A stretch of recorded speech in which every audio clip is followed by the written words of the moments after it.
राधे कृष्ण। आप सभी को इस चैनल में आप सभी का स्वागत है। एक बार नंद किशोर ने सनत कुमारों से कहा कि चतुर्थी की चंद्रमा के दर्शन करने से श्री कृष्ण पर जो लांछन लगा था वह सिद्धि विनायक व्रत करने से ही दूर हुआ था। ऐसा सुनकर सनत कुमारों को आश्चर्य हुआ। उन्होंने पूर्ण ब्रह्मा श्री कृष्ण को कलंक लगने की कथा पूछी तो नंद किशोर ने बताया, एक बार जरासंध के भय से श्री कृष्ण समुद्र के मध्य नगरी बसा कर रहने लगे। इसी नगरी का नाम आजकल द्वारिकापुरी है। द्वारिकापुरी में निवास करने वाले सत्यजीत यादव ने सूर्य नारायण की आराधना की। तब भगवान सूर्य ने उसे नित्य 8 भार सोना देने वाली श्यामंतक नामक मणि अपने गले से उतार कर दे दी। मणि पाकर सत्यजीत यादव जब समाज में गया तो श्री कृष्ण ने उस मणि को प्राप्त करने की इच्छा व्यक्त की। सत्यजीत ने वह मणि श्री कृष्ण को न देकर अपने भाई प्रसेनजीत को दे दी। एक दिन प्रसेनजीत घोड़े पर चढ़कर शिकार के लिए गया।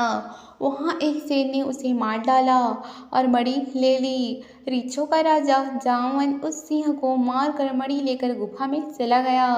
जब प्रसेनजीत कई दिनों तक शिकार से न लौटा तो सत्यजीत को बड़ा दुख हुआ। उसने सोचा, श्री कृष्ण ने ही मणि प्राप्त करने के लिए उसका वध कर दिया होगा। अतः बिना किसी प्रकार की जानकारी जुटाए उसने प्रचार कर दिया कि श्री कृष्ण ने प्रसेनजीत को मारकर श्यामंतक मणि छीन ली है। इस लोक निंदा के निवारण के लिए श्री कृष्ण बहुत से लोगों के साथ प्रसेनजीत को ढूंढने वन में गए। वहां पर प्रसेनजीत को शेर द्वारा मार डालना और शेर को ऋक्ष द्वारा मारने के चिन्ह उन्हें मिल गए। ऋक्ष के पैरों की खोज करते करते वे जामवन की गुफा पर पहुँचे और गुफा के भीतर चले गए। वहाँ उन्होंने देखा कि जामवन की पुत्री उस मणि से खेल रही है। श्री कृष्ण को देखते ही जामवंत युद्ध के लिए तैयार हो गया। युद्ध छिड़ गया। गुफा के बाहर श्री कृष्ण के साथियों ने उनकी 7 दिनों तक प्रतीक्षा की। फिर वे लोग उनके वध को जानकर पश्चाताप करते हुए द्वारिकापुरी लौट गए। इधर 21 दिन तक लगातार युद्ध करने पर भी जामवंत श्री कृष्ण को पराजित न कर सका। तब उसने सोचा, कहीं यह वह अवतार तो नहीं जिसके लिए मुझे रामचंद्र जी का वरदान मिला था। यह पुष्टि होने पर उसने अपनी कन्या का विवाह श्री कृष्ण के साथ कर दिया और मणि दहेज में दे दी। श्री कृष्ण जब मणि लेकर वापस आए तो सत्यजीत अपने किए पर बहुत लज्जित हुआ। इस लज्जा से मुक्त होने के लिए उसने भी अपनी पुत्री का विवाह श्री कृष्ण के साथ कर दिया। कुछ समय के बाद श्री कृष्ण किसी काम से इंद्रप्रस्थ चले गए। तब अक्रूर तथा ऋतुवर्मा की राय से सद्धनवा यादव ने सत्यजीत को मारकर मणि अपने कब्जे में ले ली। सत्यजीत की मौत का समाचार जब श्री कृष्ण को मिला तो वे तत्काल द्वारिका पहुँचे। वे सद्धनवा को मारकर मणि छीनने को तैयार हो गए। इस कार्य में सहायता के लिए बलराम ही तैयार थे।